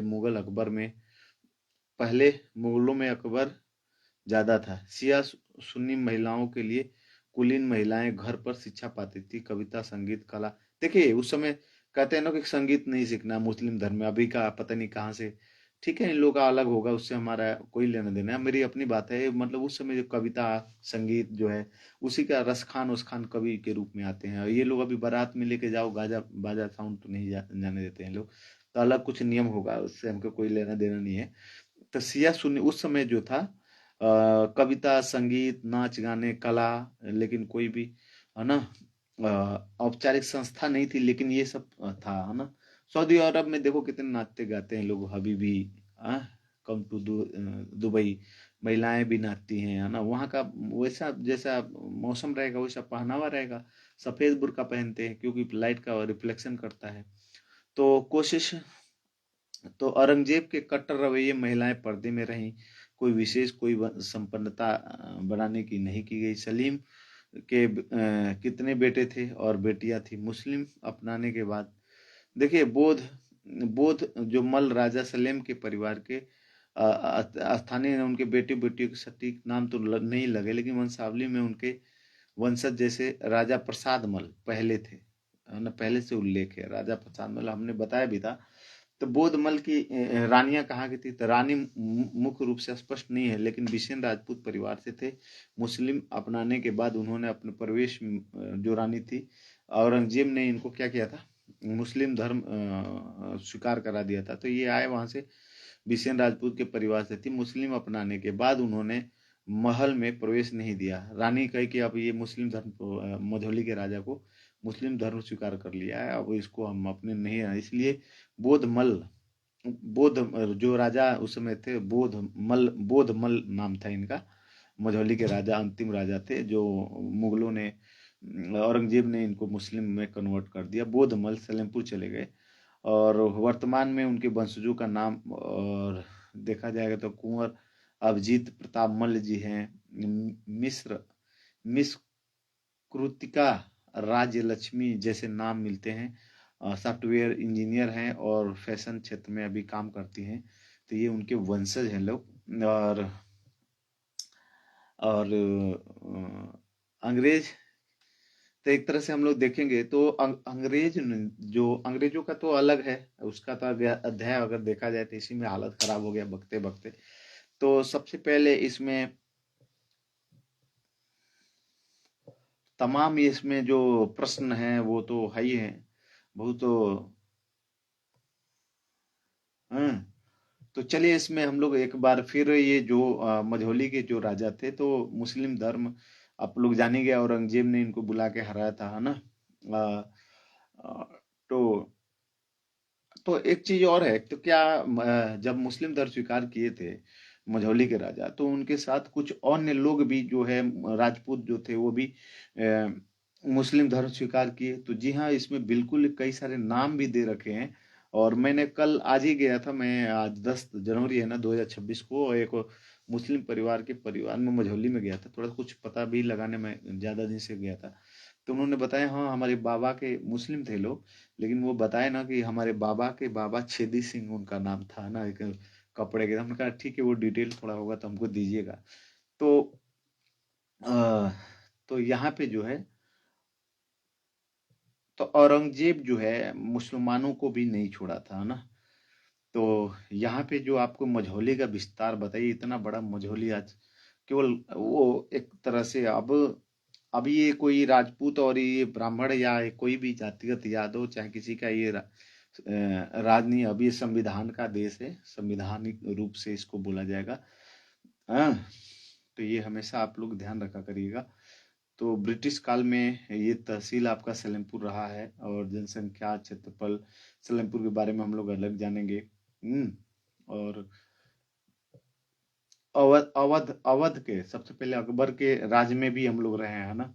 मुस्लिमों पे अलग अलग उसने जो है कि नियम लगाए थे। तो चलिए एक बार पुनः मुख्य रूप से सलेमपुर के गंडक के पास मल जी का निवास स्थान जो है, सलेमपुर में गंडक नदी के पास बोधमल जी का निवास स्थान बोधमल, जिन्हें मुस्लिम बनने के लिए राजा सलेम कहा गया, जो जब उनके परिवार और रानी ने महल में प्रवेश नहीं दिया, तो वे सलेमपुर कस्बे में गंडक नदी के किनारे बस गए। सलेमपुर कस्बा जो है वो उन्हीं का है, और सलेमपुर उन्होंने स्थापना किया। तो उन्होंने खुद सलेमपुर शहर की स्थापना की, जो गंडक नदी के विपरीत तट पे, मतलब एक तरफ वही नदी की एक तरफ पे क्या है, जिसको नदावल घाट बोलते हैं, तो दूसरी तरफ वो रानी रानी रहती थी लोग और उनके परिवार, बिसेन परिवार का, और ये अलग हो गए उधर। सलेमपुर कस्बा जो है, खुद सलेमपुर शहर की स्थापना की, जो गंडक नदी के विपरीत तट पे स्थित है। यह जगह देवरिया जिले में है, और इनका पुराना किला या निवास अब ऐतिहासिक रूप से माना जाता है। स्थानीय इतिहास के अनुसार यह उनके मुस्लिम बनने का बाद का अलगाव था, और उन्होंने अपना नया जीवन शुरू किया था। तो एक तरह देखा जाए कि मोहम्मद मोहम्मद तो वर्तमान में बहुत सारे मुगलों के वंशज है आपके देवरिया गोरखपुर क्षेत्र में। कोई प्रमुख वंशज तो नहीं है, लेकिन ज्यादातर उत्तर भारत में बिखरे हुए हैं। कोई शासक नहीं है, उनका अभी व्यवसाय, सामाजिक कार्य, सामान्य जीवन अभी चल रहा है ना। अकबर का जो शासन जो देख लीजिए, अकबर जो था उसके शासन में जो देवरिया जिला अकबर में ही था, है ना। हम लोग अकबर के क्षेत्र में आते थे। गोरखपुर, कुशीनगर, मऊ, बलिया, ये अवध सूबा के अंतर्गत थे, जिनकी राजधानियां लखनऊ थी। गोरखपुर क्षेत्र अवध का पूर्वी हिस्सा था, है ना। बिहार के गोपालगंज, सिवान, ये बिहार सूबा या अवध की सीमावर्ती हिस्सा में थे, लेकिन अकबर के समय मुगल नियंत्रण में थे। अकबर ने 1577 में सूबी प्रणाली शुरू की थी, जिसमें अवध सूबा में पूर्वी उत्तर प्रदेश ये सब आते थे। तब उत्तर प्रदेश के ये सारी चीजें हैं। तो पूर्वी यूपी में देवरिया, गोरखपुर, कुशीनगर, मऊ, आजमगढ़, जौनपुर, वाराणसी आदि अवध नवाबों के अधीन हो गए। मुगल नाम मात्र के थे इस समय, है ना, अवध नवाबों के, है ना। बाद में मुगल हट गए सब। पश्चिमी उत्तर प्रदेश है जो देखा जाएगा तो आगरा, अलीगढ़, मेरठ, सहारनपुर आदि मुगल सीधे नियंत्रण में रहते थे। अच्छा ये देखिए, अभी पूर्वी जो इसीलिए यही कहा था ना हम लोग के, ये राजा जो थे मुख्य रूप से प्रभाव अकबर का जो था पश्चिमी यूपी में था, उधर ही। यही कारण है कि महाराणा प्रताप को दौड़ा दौड़ा के हराया था ना उनको। कूटनीत और उनके भाई मान सिंह को, मान सिंह मिला था, वो अकबर के मामा के बेटी से प्रेम करता था, बियाह किया।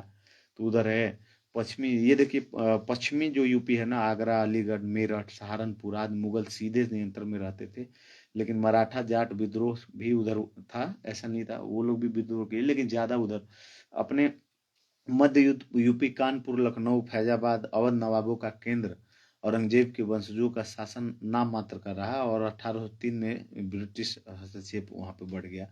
पूर्वी जो अपना यूपी ये रहा है, जिसमें देवरिया, गोरखपुर, कुशीनगर, मऊ, बलिया, आजमगढ़, जौनपुर, वाराणसी आदि अवध के नवाबों के अधीन होगा। मुगल उस अब नाम मात्र के हो गए। तो अकबर ने उत्तर प्रदेश के इन जिलों पे आपके आगरा का सूबा उसने बांट रखा था, जिसमें आगरा, मथुरा, इटावा, कानपुर वो हैंडल करता है। अवध का सूबा में हम लोग थे, है ना। लखनऊ, फैजाबाद, गोरखपुर, देवरिया, बलिया, मऊ, आजमगढ़, जौनपुर, सुल्तानपुर, इलाहाबाद सूबा उसने बांटा था।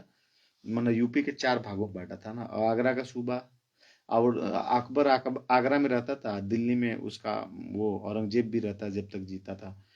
तो आगरा से ये डीलिंग करता था, ये देवरिया गोरखपुर नहीं आता था कभी, है ना। जो नहीं बात माने तो उसकी सेना ही आ जाती। आगरा सूबा बांटा था। अवध सूबा में हम लोग थे, लखनऊ, फैजाबाद, गोरखपुर, देवरिया, बलिया, मऊ, आजमगढ़, जौनपुर, सुल्तानपुर। इलाहाबाद सूबा में इलाहाबाद, प्रयागराज, अब इसका नाम हो गया फतेहपुर, प्रतापगढ़।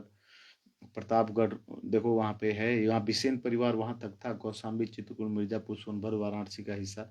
दिल्ली का सूबा का हिस्सा मेरठ, सहारनपुर, मुजफ्फरपुर, बागपत, गाजियापुर, बुलंदशहर। अकबर के समय में यूपी के 75 जिले, जो ये सारी चीजें थी, है ना। तो सबसे पहले अवध जो आप देख ही लिए, मलु, ये सारी जो चीजें हैं, तो भैया इस सबसे ये है कि किसी का, इस सबसे हम लोग को क्या सीख मिलती है। तो इस सबसे हम लोग को यही सीख मिलती है कि कभी भी किसी का और हमेशा मतलब शासन नहीं रहा है ना। कभी भी नहीं रहा है भारत में, जो है कि कभी भी देखिए आप हर्षवर्धन का सम्राट, बड़े बड़े राजा जो है, तो ये पृथ्वी पे ना ये बदलता रहता है ना। हमेशा ध्यान रखिएगा कि ये सारी चीजें जो होती हैं बदलता रहता है, कि ये कहाँ का है। हम्म। तो शियाओं पे उत्पीड़न भी किया था, शिया मुस्लिम पर मुहर्रम पर प्रतिबंध लगाया था अकबर। हाँ, एक मुहर्रम पर प्रतिबंध लगाने वाला कौन था? औरंगजेब था। और अकबर ने गौ कुछ अपने राज्यों के क्षेत्रों में गौ हत्या पे बैन लगाया था। जबकि वर्तमान समय में बीजेपी की सरकार आज 10 जनवरी 2026 को है, लेकिन गौ राष्ट्र माता नहीं, क्योंकि उसी की चर्बी जो है बहुत सारे लोग बेच रहे हैं, और ऐसा आरोप लगा है, हम नहीं लगा रहे हैं, लेकिन अ, तो ये हमेशा ध्यान रखिए। जजिया टैक्स था क्या था? औरंगजेब देखिए जजिया टैक्स लगाता था। तो जजिया जो टैक्स था 1717 ईस्वी में फिर से लागू किया गया, अकबर ने खत्म किया था। यह गैर मुस्लिमों पर लगता था, मुख्य रूप से हिंदुओं पर लगाने वाला सिर कर था, जो अमीरों से ज्यादा और गरीबों से कम लिया। देखिए इस समय भी ये था, औरंगजेब भले क्रूर था, लेकिन गरीबों से कम टैक्स लेता था, अमीरों से ज्यादा। उद्देश्य था राजस्व बढ़ाना, हिंदुओं को कमतर दिखाना, मुस्लिमों को एकजुट करना, मंदिर तोड़ना। कुछ मंदिर विशेष विशेष कर नए बने या राजनीतिक महत्व वाले तोड़े गए, लेकिन हजारों नहीं। रिकॉर्ड में जो इसका राजनीतिक महत्व था उसी को मन विवादित जो था, धर्मांतरों के लिए प्रोत्साहन किया, कैदियों को मुस्लिम बनने पर रिहा किया जाता था, नौकरी, पदोन्नति, जमीन या नगद इनाम दिए जाते थे। कुछ फरमानों में धर्मांतरण में 4 रुपये पुरुष को और 2 रुपये महिलाओं को इनाम दिया जाता था जो मुस्लिम बनता था। लेकिन यह व्यापक नहीं था। और फौजी ताकत, औरंगजेब ने विद्रोही जैसे राजपूत, मराठा, जाट, सिख के खिलाफ सेना का इस्तेमाल किया। अगर कोई राजा विद्रोह करता या जजिया नहीं देता था तो युद्ध में दबाव से मजबूर किया जाता था, लेकिन राजपूतों को समान रूप से जबरन नहीं बदला जाता था। कई राजपूत जैसे जय सिंह, वही महाराणा प्रताप वाला जय सिंह है ना, मान सिंह उसका भाई था, मान सिंह था, जसवंत सिंह है ना, सवाई माधो सिंह स्टेडियम जो है आपको जयपुर वगैरह, जोधपुर वगैरह में है, दरबार में ऊंचे पदों पे थे और हिंदू थे। सूफी प्रभाव, कई मामलों में सूफी संतों ने शांतिपूर्ण प्रभाव से धर्मांतरण करवाए, लेकिन औरंगजेब के समय में जबरन दबाव डालने वाले ज्यादा चर्चित हैं। जैसे सिख गुरु तेज बहादुर की हत्या कर दी गई थी। हिंदू धर्म नहीं, मुस्लिम धर्म नहीं, सिख नहीं किए थे, तो जबरन धर्मांतरण का विरोध किए। और यही राजा आपके मझौली के अगर नहीं किए तो इनकी भी हत्या करा देता वो तुरंत। औरंगजेब हिंदू मुस्लिम दोनों के लिए सख्त था, दोनों पर सख्त था। शिया मुस्लिम, सूफी और विद्रोह मुस्लिमों पर भी कार्रवाई की। उसका मुख्य उद्देश्य इस्लाम को मजबूत करना, शिया सुन्नी इस्लाम को मजबूत करना, साम्राज्य को नियंत्रण था। लेकिन इससे विद्रोह बढ़े और साम्राज्य कमजोर हुआ। मझौली के राजा के बारे में हम लोग जान ले। मझौली के राजा बोध मल अंतिम राजा थे, जिसपे मुगलों ने उनको मुस्लिम धर्म स्वीकार कराया। नहीं करते तो जैसे सिख धर्म के जो तेग बहादुर जी की हत्या हो गई थी, है ना, तेज बहादुर जो है जबरन धर्मांतरण कराने के लिए कर रहे थे तब, तो नहीं माने तो कहे नहीं हम सिख धर्म ही रहेंगे, हमारी पगड़ी, तो मार दिया। ऐसे ही मझौली के राजा बोधमल को उसने बोला कि मार देंगे और आपके वंशजों को भी मार देंगे, तो ये कहे ठीक है, हमको मुस्लिम धर्म स्वीकार उन्होंने किया। तो स्थानीय इतिहास और बिजनेस, राजपूत परंपराओं जैसे बिसेन वंश हो गया, एक बुक है, ये सब यहाँ से हमने बताया, एक बुक है बिसेन वंश वाटिका, और जो लिखा है स्थानीय इतिहास जो है बिसेन राजपूत परंपराओं में, उसी से ये सारा चीज हम आपको बता रहे हैं। उसमें लिख रखा है बिसेन वंश वाटिका। और स्थानीय स्रोतों के अनुसार बोधमल को औरंगजेब ने जबरन इस्लाम कबूल करवाया था। समय लगभग 1685 से 1715 ईस्वी में। 1688 में उन्होंने पडरौना पर पत्र पडरौना पत्र हिंदू नामक से लिखा था, लेकिन बाद में दिल्ली गए और मुस्लिम बने, है ना, गए नहीं, वो नाम उनका था जब मुस्लिम बन गए तो नाम हो गया राजा सलेम, राजा सलेम रखा गया है। औरंगजेब ने जजिया टैक्स की मांग की और गैर अदायगी पर धमकी दी, है ना, जजिया टैक्स बोला कि लाओ दो, तो बोले नहीं दो। बोधमल दिल्ली गए, जहां जबरन धर्मांतरण हुआ, फौजी दबाव या कैद से। ये यहाँ से उठा के पकड़ के ले गए सब ना, युद्ध या लड़ाई में। इस समय देखिए तो ये बौद्ध मल जो थे, राजा बौद्ध मल मझौली के थे, कोई बड़ा युद्ध नहीं लड़ा इनके जी के। लेकिन जिन इनके पहले जो राजा थे, भीम मल जो थे सूर्यवंशी, उनको राजपूत कहा जाता है। ऐसा माना जाता है कि लव कुश जो थे भगवान राम के वंशज के राजा, जो कुश वावती यानी कुशीनगर को, तो उनके वंश थे। और भीमल मल ने राजभर समाज के लोगों से विहंसक युद्ध लड़ा था, है ना, और जीते थे मझौली को। तो दिल्ली बुलाकर इनको, अंतिम राजा थे, दिल्ली बुलाकर या दबाव में या जाकर मजबूर किया। स्रोतों में फोर्सफुली कन्वर्टेड कहा गया है। वे दिल्ली से लौटे, लेकिन अपनी रानी ने महल में प्रवेश नहीं दिया, इसलिए सलेमपुर के गंडक नदी के किनारे चले गए, वहां बस गए। सलेमपुर का नाम उनके नाम पर से पड़ा। जमींदार या राजा, वे जमींदार थे, राजा नहीं थे। मझौली एक छोटी सी जमींदारी थी, रियासत थी, जो बिसेन वंश से संबंधित थी, जो मुगल साम्राज्य के अधीन थी। और औरंगजेबों ने भी दिल्ली बुलाकर या फौजी दबाव में काम लिया था इन लोगों से, है ना, न कि युद्ध में हराकर खींच कर ले गए थे, है ना। धर्मांतरण के बाद वे मुस्लिम बने, लेकिन मरने पर हिंदू रीति रिवाज से अंतिम संस्कार की इच्छा जताई। उनकी उनकी मजार मझौली में है अभी भी, जहाँ मेला लगता है वो उन्हीं का लगता है, लेकिन श्राद्ध जो उनका काम क्रिया हुआ था हिंदू रीति रिवाज से हुआ था। औरंगजेब जान और राज बख्श देता था। हाँ, औरंगजेब अगर मुस्लिम धर्म आप स्वीकार करते थे तो आपकी जान और कैदी हैं आप, तो आपको छोड़ दे। हाँ, कई मामले में धर्मांतरण करने पर जान, पद, राज्य, इनाम बख्श दिया जाता था, जैसे कैदियों को रिहा करना, पदोन्नति देना, लेकिन यह सभी पर लागू नहीं था। राजपूतों में बड़े राजा जैसे मारवाड़ मेवाड़ ने विरोध किया और युद्ध लड़े, लेकिन छोटे जमींदारों पर दबाव ज्यादा रहता था। तो ये थी तो मुख्य रूप से बिसेन राजा का जो मझौली का अगर देखा जाए वंश की रक्षा के इनकी अच्छाइयाँ हम देखा जाए, वंश की रक्षा के लिए विशेष राजपूत वंश को बनाए रखा, नहीं तो इनको भी मारता और वंश को भी खत्म कर देता औरंगजेब। क्षेत्र का विकास किसी मझौली को मजबूत बनाया और मझौली को मजबूत प्रशासनिक पत्राचारिता में सक्रिय रहे। 1688 तक के पत्र परिवार को कुल कुल की परंपरा को महत्व दिया, और रानी ने अगर कहा मना किया तो ऐसा राजा थे कि वो गए नहीं, कहे ठीक है हम इधर ही रह जाएंगे, तुम लोग रहो, तुमको अगर हम लग रहा है कि हम अलग हो गए तो देख लिए इतने स्टिक थे बौद्ध जी।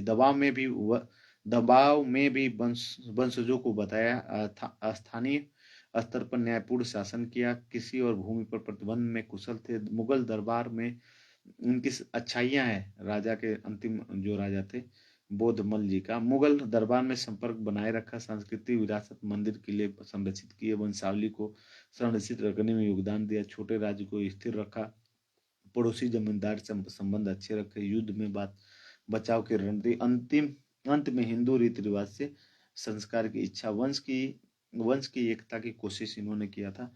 इनकी कमियां जो थी देखा जाए तो जबरन धर्मांतर स्वीकार किया, कई परंपराओं में इसे कमजोरी माना जाता है। मुगल दबाव के आगे झुके, परिवार इनका रानी से अलगाव हुआ, सलेमपुर में शिफ्ट होने से मुख्य राजधानी कमजोर हो गई, बिसेन कुल में फूट पड़ी, मधुबन आज से दुश्मनी हो गया, मधुबन आज से जजिया न देने पर मजबूर होना पड़ा, दिल्ली और जाने का फैसला गलत साबित हुआ। एक तरह से बोला जाता है कि दिल्ली जो है इनको जो है औरंगजेब के जो सेना जो थे वो लेके चले गए, सब छोटे राज्य होने से ज्यादा विरोध नहीं कर पाए।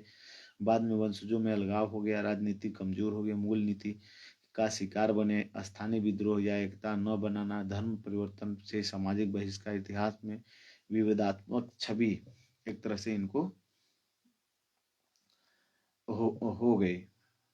तो चलिए, तो औरंगजेब पे हुआ था, तो सबसे पहले एक चीज ध्यान रखिए कि जब इन्होंने शरिया और फतवा ये सारी जो चीज है ये, तो बिसेन जो, तो सबसे पहले सबसे अंतिम और लास्ट इस वीडियो की बात होगी, बहुत बड़ी वीडियो हो गई है। शुभचिंत को तो क्या राजा बौद्ध मल जो थे सूर्यवंशी क्षत्रिय राजपूत एक तरह से थे। राजपूत मतलब राजा थे, ऐसे नहीं कोई भी राजपूत हो लिख लेगा, राजपूत का मतलब राजा होता है ना, एकदम मतलब किसी को यहाँ को क्या है कोई भी ना, तो ऐसे नहीं होता, राजपूत कोई जाति नहीं होते, राजपूत का मतलब होता है, अब मझौली के राजा बोलेंगे ना सूर्यवंशी थे, तो ऐसा नहीं था कि केवल यही मुस्लिम धर्म स्वीकार किए, इनके साथ में जितने हमको लग रहा मझौली में उस साइड में जितने मुस्लिम हैं, और हम इसका हमारे पास कोई साक्ष्य नहीं है और कह भी नहीं सकते, मतलब यदि संभावना है शुभचिंतकों ने क्या, तो हम लोग उनके जितने शुभचिंतक थे राजा मझौली के राजा बुद्ध मल्ल जी का शुभचिंतकों ने मुस्लिम अपनाया, तो जी हाँ बिल्कुल।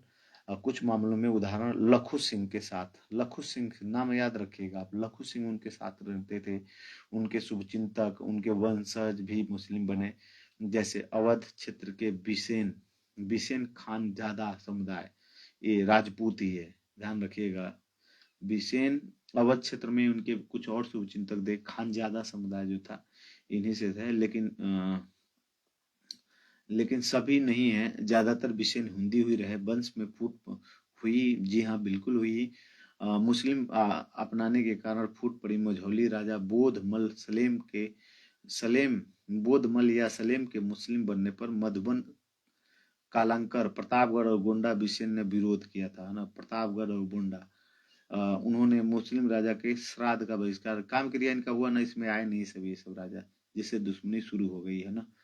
तो ये हमेशा ध्यान रखिए। परिवार के लोग, अब देखा जाए तो उनके परिवार के लोग कहाँ, परिवार के लोग कहाँ अलग हो गए। रानी से अलगाव, बोधमल के मुस्लिम बनने के बाद परिवार में अलगाव हुआ। रानी से अलगाव, उनकी रानी ने उन्हें महल में प्रवेश नहीं दिया क्योंकि वह हिंदू परंपरा मानती थी।